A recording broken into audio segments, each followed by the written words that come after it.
In the vastness of stars, what do you see?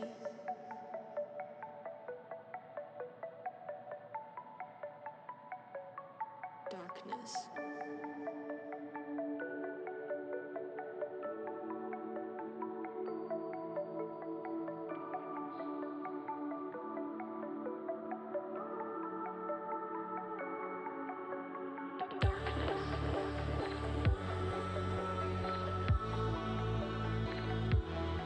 Je pense que c'est vraiment l'ADN de l'unité de recherche dans laquelle je me trouve, qui s'appelle Architecture et Société. Pourquoi? Parce qu'on fait ce qu'on appelle de la recherche-action, c'est-à-dire qu'on n'est pas tous dans notre labo en train de réfléchir à l'avenir du monde. Non, on va sur le terrain, on discute avec les gens et on essaye de coller en fait les sujets de recherche à la réalité et aux préoccupations vraiment des citoyens.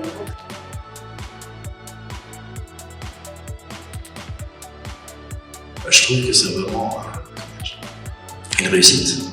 Parce que pour avoir assisté à pas mal d'événements de clôture de projets, c'est très rare que le bénéficiaire en fasse partie prenante.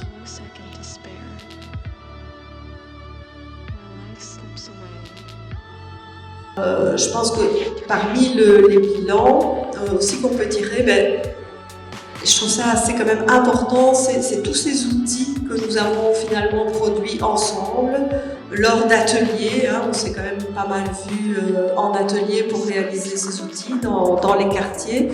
Et donc on a toute une série d'outils ici. Moi je parlerai plus puisque c'est pour cela que j'ai le plus travaillé, dans cela que j'ai le plus travaillé, mais les outils cartographiques qui sont des cartes de promotion des quartiers.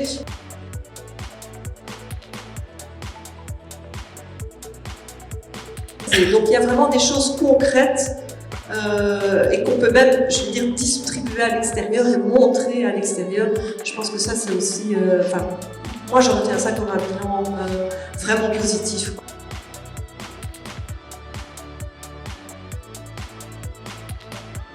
Et là, ce qui était intéressant dans Interreg, dans les HS, c'est qu'on a co-construit ensemble. Et donc, c'était des nouvelles pratiques pour nous, c'est-à-dire universitaires, travailleurs sociaux, habitants, et de manière transfrontalière, nous avons construit ensemble des outils de valorisation du territoire. Nos cartes s'appellent des lieux et des gens, parce que ce qui fait l'identité d'un territoire, c'est les gens qui y habitent. Et donc déjà, il fallait valoriser ça. Parfois, ils souffrent d'une image négative, mais les gens qui vivent dans un quartier, c'est bien ce qui en fait la richesse.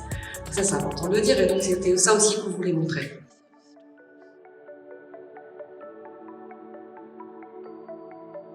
Donc on espère aussi que ces outils-là, les collectivités vont s'en emparer, les politiques vont s'en emparer aussi, qu'on va prendre en compte la parole des habitants, des outils qu'on a pu créer avec eux.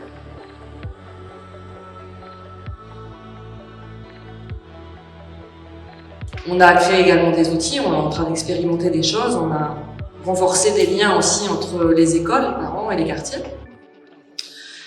On n'a pas fini, bien sûr. La première étape, c'était effectivement de se mettre tous autour de la table. On parle souvent il faut tout un village pour éduquer un enfant, donc c'était bien aussi cette philosophie-là. Donc on a amorcé des choses qui sont en train de se poursuivre, et donc évidemment qu'on va poursuivre.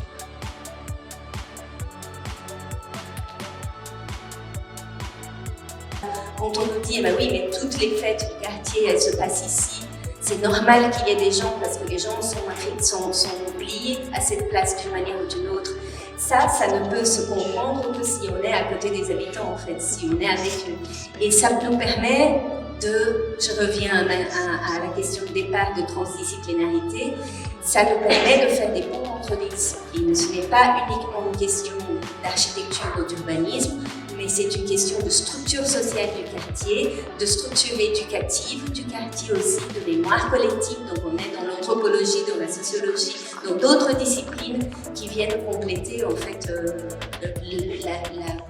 la discipline de base, notre discipline de base qui est l'architecture et l'urbanisme. Et donc c'est ça la richesse de cette aventure ensemble.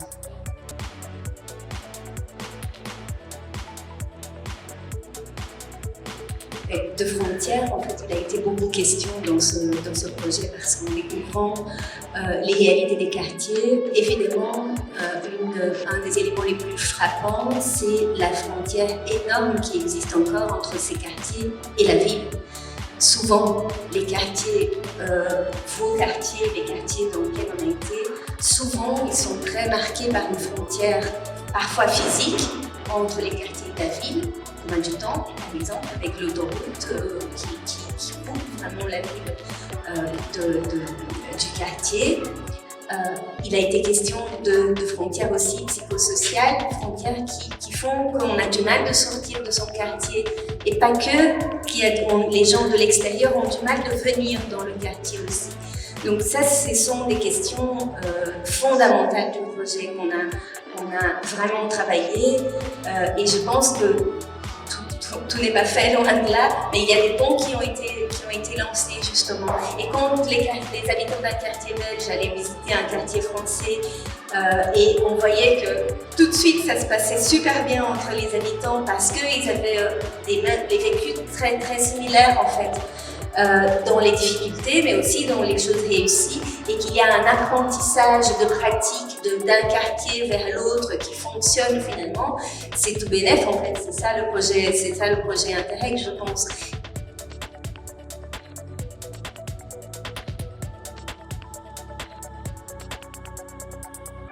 In the vastness of stars, what do you see?